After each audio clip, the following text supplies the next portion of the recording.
Selamat Paskah, Bapak Ibu, Saudara-saudara yang dikasihi oleh Tuhan kita, Yesus Kristus. Pada saat ini, dalam suasana Paskah, kita bersyukur karena kita mempunyai Tuhan yang hidup. Kita bersyukur karena kita punya Tuhan Yesus yang sudah menyelamatkan kita sebagai manusia.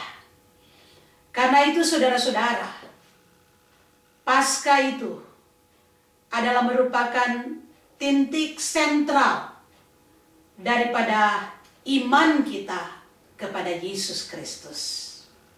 Rasul Paulus mengatakan bahwa di dalam kehidupan ini, kalau Kristus tidak dibangkitkan, maka sia-sialah akan kepercayaan kita. Karena itu saudara-saudara, ketika kita merayakan Paskah, maka itu merupakan suatu kemenangan bagi kita sebagai orang-orang percaya. Karena ketika Yesus mati, Yesus menyatakan akan kemanusiaannya. Tetapi ketika Yesus bangkit, dia menyatakan bahwa dia adalah Tuhan yang Maha Kuasa. Saudara-saudara yang Tuhan Yesus kasihi,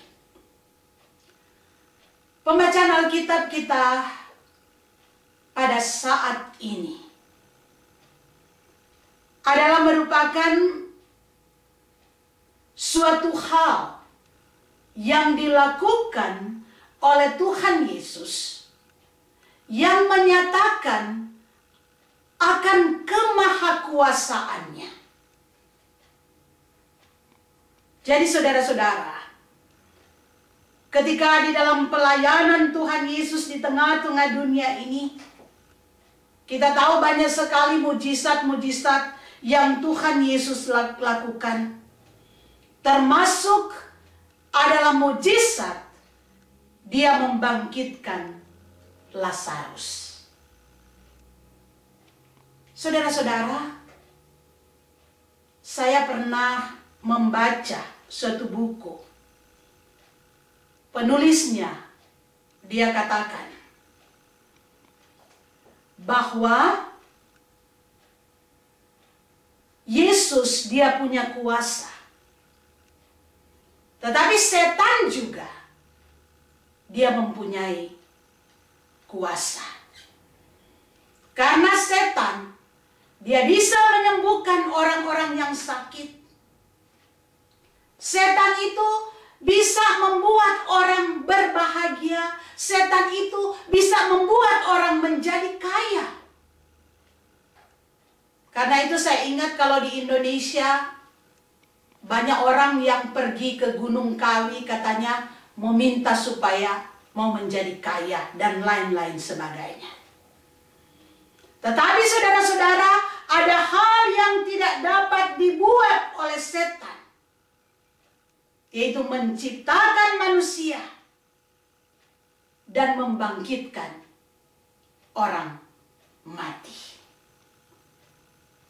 Jadi saudara-saudara, kita punya Tuhan Yesus yang dapat membangkitkan orang mati. Bahkan Yesus pun yang karena menebus dosa-dosa kita sebagai manusia, dia mati.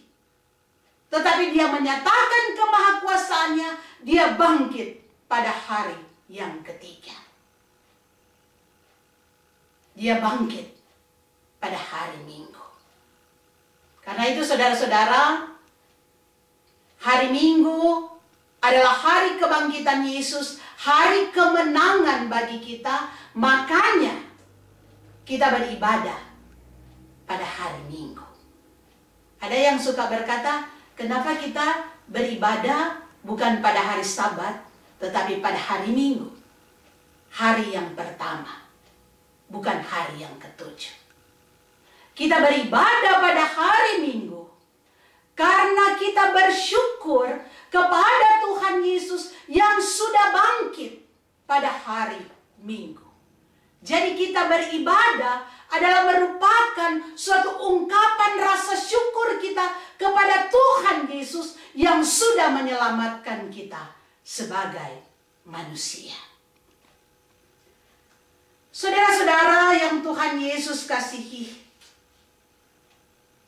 kita kembali di dalam pembacaan Alkitab kita pada saat ini, di mana ada suatu mujizat yang sudah dilakukan oleh Tuhan Yesus, yaitu membangkitkan Lazarus. Saudara-saudara yang Tuhan Yesus kasihi, dikatakan bahwa Lazarus ini adalah saudara dari Maria dan Marta. Kita pasti mengetahui bagaimana cerita tentang Maria dan Marta, dan bagaimana hubungan dari Maria dan Marta dengan Tuhan Yesus yang sangat dekat. Yesus sangat mengasihi mereka dan mereka pun sangat mengasihi Yesus. Karena itu Tuhan Yesus pun datang ke rumah mereka. Itu karena kasih yang terbina antara Yesus dan Maria dan Marta. Saudara-saudara jemaat Tuhan, kita lihat di dalam pembacaan kita tentang Lazarus. Dikatakan saudara-saudara, ketika Lazarus berada dalam keadaan sakit, mereka meminta kepada Tuhan untuk disembuhkan. Tetapi ada satu hal yang kita lihat di sini saudara-saudara, Tuhan Yesus tidak langsung menyembuhkan. Tuhan Yesus tidak langsung memberikan pertolongan. Walaupun Tuhan Yesus mengasihi Maria dan Marta, Tuhan Yesus mengasihi keluarga ini, tetapi Tuhan Yesus membiarkan dulu Lazarus dia mengalami kesakitan sampai mati. Dan kita lihat, Yesus membiarkan dulu Maria dan Marta mengalami suatu kesedihan yang mendalam karena ditinggalkan oleh saudara kekasih mereka yang mereka cintai. Saudara-saudara jemaat Tuhan, Yesus Maha tahu. Yesus tahu apa yang dialami oleh keluarga ini. Tetapi Yesus membiarkan dulu ini semua terjadi. Yesus sengaja menunda untuk datang kepada keluarga yang Dia kasihi ini. Walaupun pada waktu itu saudara-saudara, mereka benar-benar membutuhkan pertolongan Yesus. Kalau kita lihat saudara-saudara, mulanya Yesus sepertinya kurang memperhatikan penderitaan dari keluarga ini. Tapi kita lihat semua ini sengaja dilakukan oleh Yesus menunda pertolongan dalam rangka untuk memperkuat akan iman keyakinan mereka. Jadi saudara-saudara, sangat jelas di sini waktu Tuhan berbeda dengan waktu manusia. Itulah sebabnya kalau kita lihat di dalam cerita Lazarus, sudah 4 hari Lazarus dikuburkan mayatnya. Lazarus sudah berbau. Barulah Yesus datang menolong. Yesus katakan, "Akulah kebangkitan dan hidup. Barang siapa percaya kepadaku, ia akan hidup walaupun dia sudah mati. Saudara-saudara jemaat Tuhan, jadi bagi orang yang percaya kepada Yesus, maka kematian secara jasmani bukan merupakan akhir yang mengerikan. Sebaliknya peristiwa tersebut merupakan pintu pada kehidupan yang kekal, yang berkelimpahan dalam persekutuan dengan Allah. Saudara-saudara, itulah sebabnya di dalam keberadaan kehidupan kita, kita percaya bahwa Yesus yang memberikan kehidupan kepada kita sebagai manusia. Itulah sebabnya Rasul Paulus katakan dalam Roma 8 ayat 10, tetapi jika Kristus ada di dalam kamu, maka tubuh memang mati karena dosa, tetapi roh adalah kehidupan oleh karena kebenaran.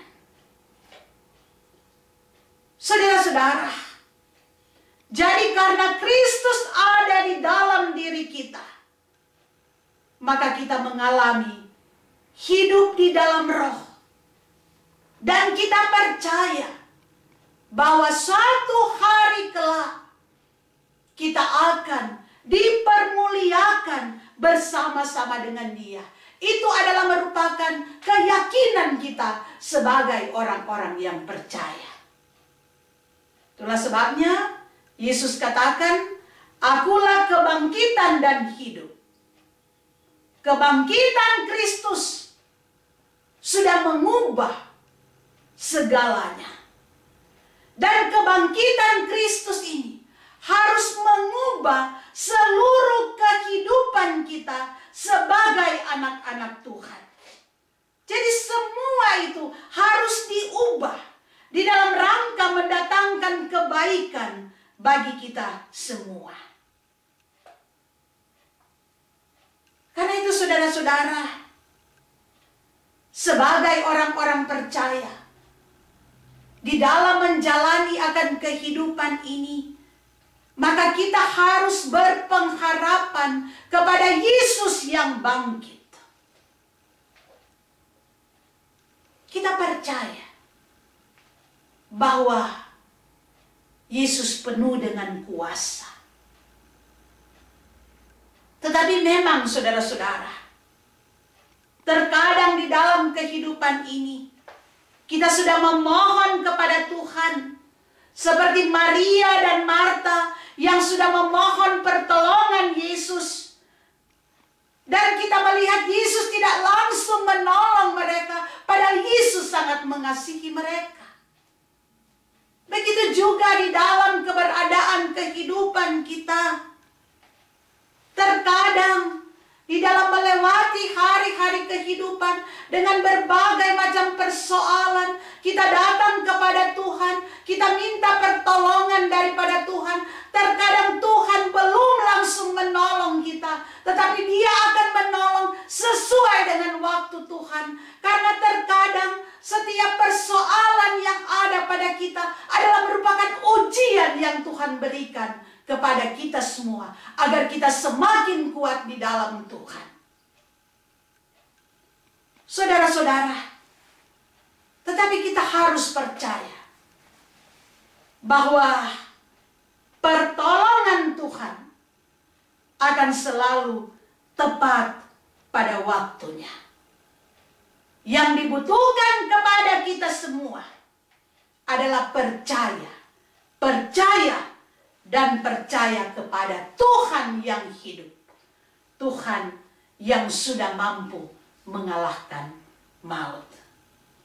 Karena itu saudara-saudara, di tengah-tengah suasana yang kita hadapi sekarang ini, biarlah kita terus meminta kuasa Tuhan, pertolongan Tuhan boleh dinyatakan di dalam kehidupan kita, dan kita tetap berjalan kepada jalan Tuhan melalui hari-hari kehidupan ini dengan berpengharapan hanya kepada Dia saja. Tuhan memberkati kita. Amin.